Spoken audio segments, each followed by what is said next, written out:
ओम नमः शिवाय शिवजी सदा सहाय। ओम नमः शिवाय गुरुजी सदा सहाय। ओम नमः शिवाय शिवजी सदा सहाय। ओम नमः शिवाय गुरुजी सदा सहाय। ओम नमः शिवाय शिवजी सदा सहाय। ओम नमः शिवाय गुरुजी सदा सहाय। ओम नमः शिवाय शिवजी सदा सहाय। ओम नमः शिवाय गुरुजी सदा सहाय। गुरु जी के चरणों में अपना माथा रख के प्रणाम करती हूँ, कोटि कोटि प्रणाम करती हूँ, नाक रगड़ के प्रणाम करती हूँ। सभी संगत जी को जय गुरु जी कहते हुए अब मैं आरंभ करने जा रही हूँ श्री शिव महापुराण रुद्र संहिता सृष्टि खंड के 12वें अध्याय का।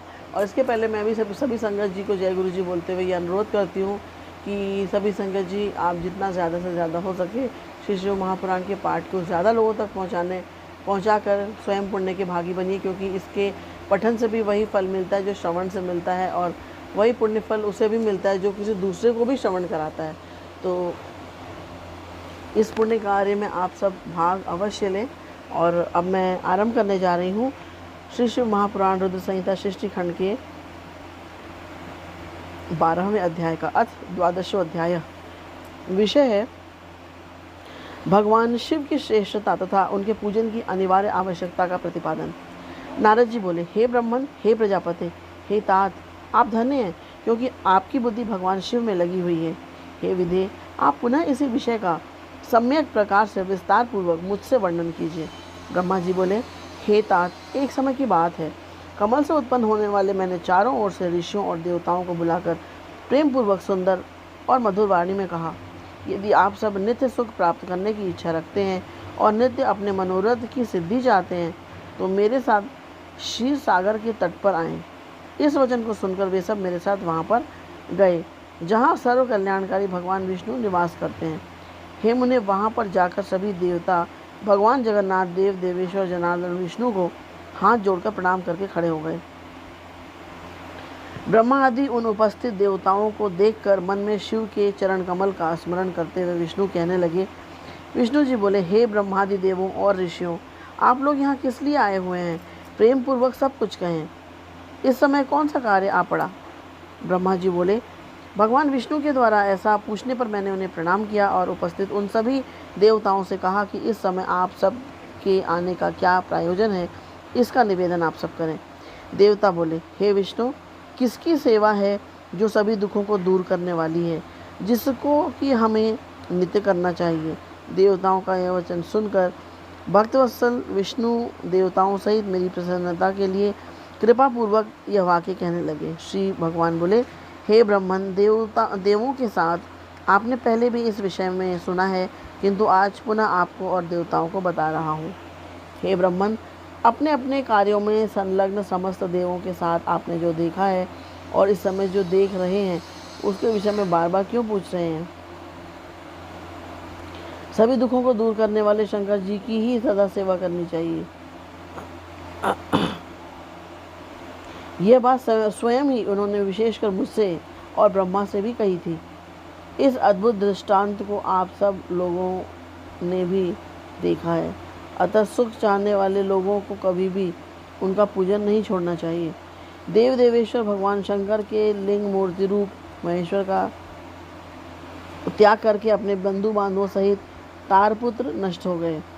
शिव की आराधना का परित्याग करने के कारण वे सब मेरे द्वारा माया से मोहित कर दिए गए, और जब वे शिव की भक्ति से वंचित हो गए तब वे सब नष्ट और ध्वस्त हो गए। अतः हे देव सत्तम, लिंग मूर्ति धारण करने वाले भगवान शंकर की विशेष श्रद्धा के साथ सदैव पूजा करें और सेवा करनी चाहिए। शिवलिंग की पूजा करने से ही देवता, दैत्य, हम और आप सभी श्रेष्ठताओं को प्राप्त कर सकते हैं। हे ब्रह्मन, आपने उसे कैसे भुला दिया? इसलिए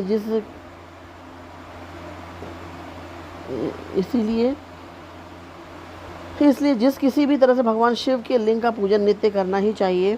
हे ब्रह्मन, सभी मनोकामनाओं की पूर्ति के लिए देवताओं को भगवान शिव की पूजा करनी चाहिए। वही मनुष्य जीवन की बहुत बड़ी हानि है, वही उसके चरित्र का बहुत बड़ा छिद्र है, वही उसकी अंधता और वही महामूर्खता है जिस मुहूर्त अथवा क्षण में मनुष्य शिव का पूजन नहीं करता है।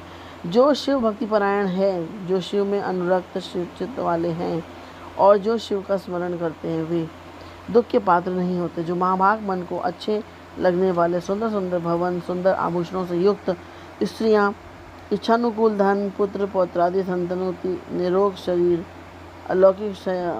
अलौकिक प्रतिष्ठा, स्वर्गलोक का सुख, अंतकाल में मुक्ति लाभ तथा परमेश्वर की भक्ति चाहते हैं, वे पूर्व जन्मकृत पुण्याधिक्य के कारण सदाशिव की अर्चना किया करते हैं।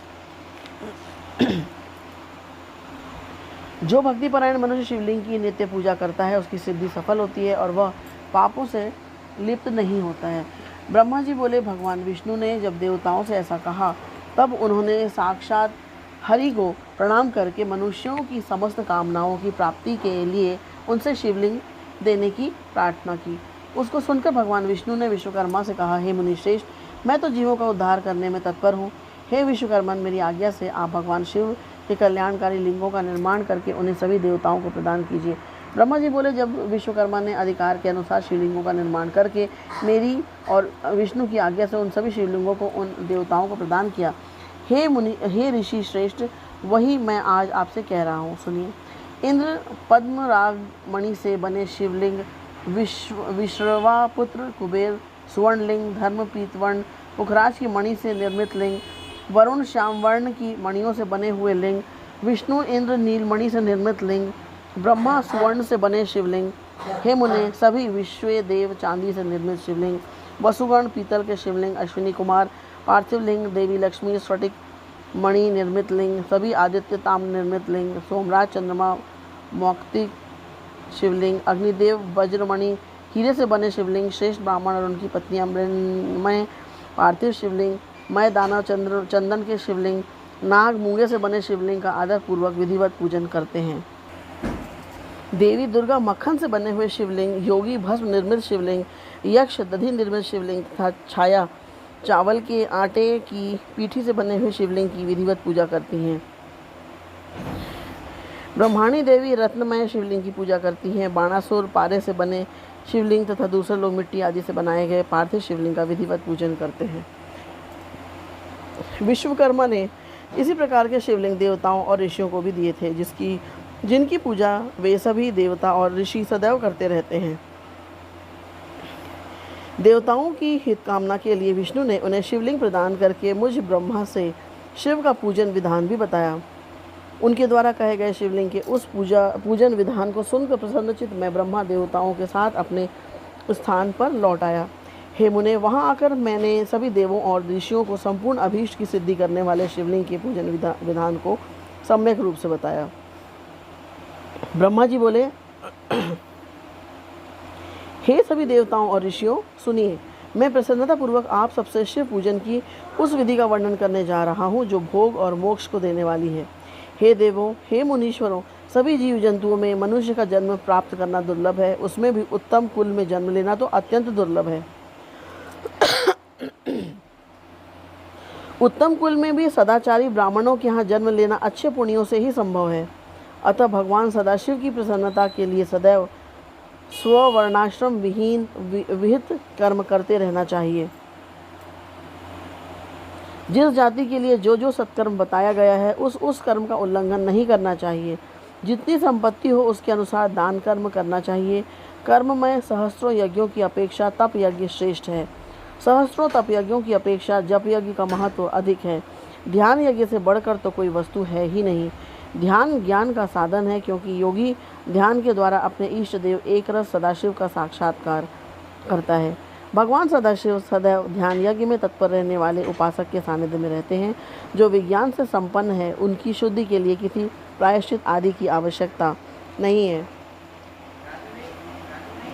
हे ब्रह्मन, जो ब्रह्मवेद विशुद्ध ब्रह्म विद्या के द्वारा ब्रह्म साक्षात्कार कर लेते हैं उन्हें क्रिया सुख दुख धर्म अधर्म जप होम ध्यान और ध्यान विधि को जानने तथा करने की आवश्यकता नहीं है। वे इस विद्या से सदा निर्विकार रहते हैं और अंत में अमर हो जाते हैं। इस शिवलिंग को परमानंद देने वाला विशुद्ध कल्याण स्वरूप अविनाशी निष्कल सर्वव्यापक तथा योगियों के हृदय में अवस्थित रहने वाला जानना चाहिए।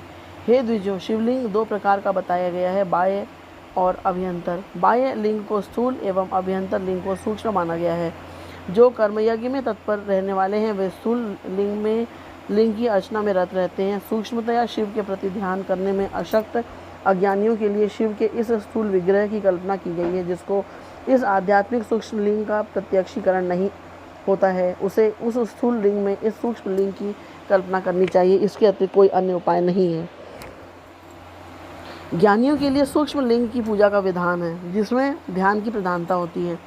ध्यान करने से उस शिव का साक्षात्कार होता है जो सदैव निर्मल और अव्यय रहने वाला है। जिस प्रकार अज्ञानियों के लिए स्थूल लिंग की उत्कृष्टता बताई गई है, उसी प्रकार ज्ञानियों के लिए इस सूक्ष्म लिंग को उत्तम माना गया है।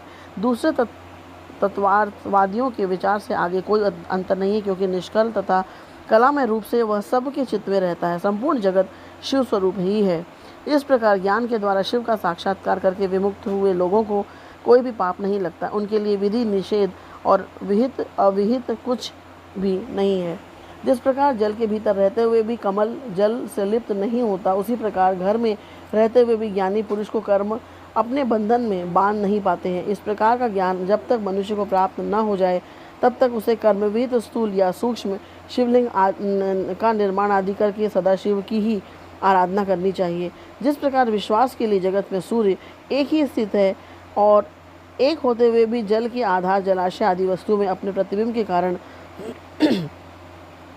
बहुत से रूपों में दिखाई पड़ता है, उसी प्रकार हे देवों, यह सत असत रूप जो कुछ भी इस संसार में सुनाई और दिखाई दे रहा है, उसे आप लोग शिव स्वरूप पर ब्रह्म ही समझें।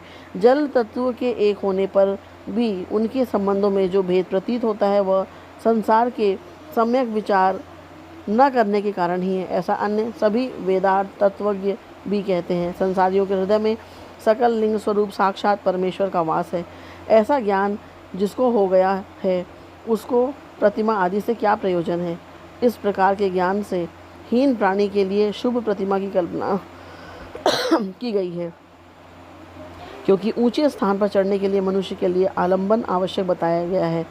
जैसे आलंबन के बिना ऊंचे स्थान पर चढ़ना मनुष्य के लिए अत्यंत कठिन ही नहीं सर्वथा असंभव है, वैसे ही निर्गुण ब्रह्म की प्राप्ति के लिए प्रतिमा का अवलंबन आवश्यक कहा गया है। सगुण से ही निर्गुण की प्राप्ति होती है, ऐसा निश्चित है। इस प्रकार सभी देवताओं की प्रतिमाएं उन देवों में विश्वास उत्पन्न करने के लिए होती हैं। ये देव सभी देवताओं से महान हैं, इन्हीं के लिए यह पूजन का विधान है। यदि प्रतिमा न हो तो गंध चंदन पुष्प आदि की आवश्यकता किस कार्य सिद्धि के लिए रह जाएगी।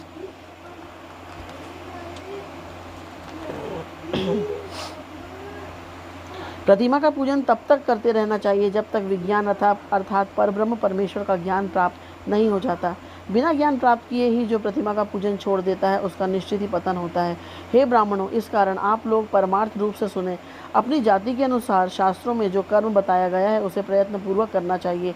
जहाँ जहाँ जैसी भक्ति हो, वहाँ वहाँ तदनुरूप पूजन आदि कर्म करना चाहिए, क्योंकि पूजन दान आदि के बिना पाप दूर नहीं होता। जब तक शरीर में पाप रहता है, तब तक सिद्धि की प्राप्ति नहीं होती। पाप के दूर हो जाने पर उसका सब कुछ सफल हो जाता है। जिस प्रकार मलिन वस्त्रों में रंग बहुत सुंदर नहीं चढ़ता, किंतु उसे भली प्रकार से धोकर स्वच्छ कर लेने पर पूरा रंग अच्छी तरह से चढ़ता है, उसी प्रकार देवताओं की विधिवत पूजा करने से जब निर्मल शरीर में ज्ञान रूपी रंग चढ़ता है, तब जाकर उस ब्रह्म विज्ञान का प्रादुर्भाव होता है। विज्ञान का मूल अन्य भक्ति है और ज्ञान का मूल भी भक्ति ही कही जाती है। भक्ति का मूल सत्कर्म और अपने इष्ट देव आदि का पूजन है, और उसका मूल सद्गुरु कहे गए हैं, अर्थात उन सद्गुरु का मूल सत्संगति है। सत्संगति से सद्गुरु को प्राप्त करना चाहिए। सद्गुरु से प्राप्त मंत्र से देव पूजन आदि सत्कर्म करने चाहिए, क्योंकि देव पूजन से भक्ति उत्पन्न होती है और उस भक्ति से ज्ञान का प्रादुर्भाव होता है।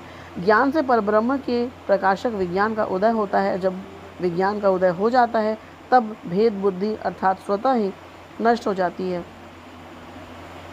समस्त भेदों के नष्ट हो जाने पर द्वंद्व दुख भी नष्ट हो जाते हैं। द्वंद्व दुख से रहित हो जाने पर वह साधक शिव स्वरूप हो जाता है। हे देवर्षियों, द्वंद्व के नष्ट हो जाने पर ज्ञानी को सुख दुख की अनुभूति नहीं होती और विहित अविहित का प्रपंच भी उसके लिए नहीं रह जाता है। इस संसार में ऐसा गृहस्थाश्रम रहित प्राणी विरला ही होता है। यदि लोक में कोई हो तो उसके दर्शन मात्र से ही पाप नष्ट हो जाते हैं। सभी तीर्थ देवता और मुनि भी उस प्रकार के पर ब्रह्ममय शिव स्वरूप परम ज्ञानी की प्रशंसा करते रहते हैं।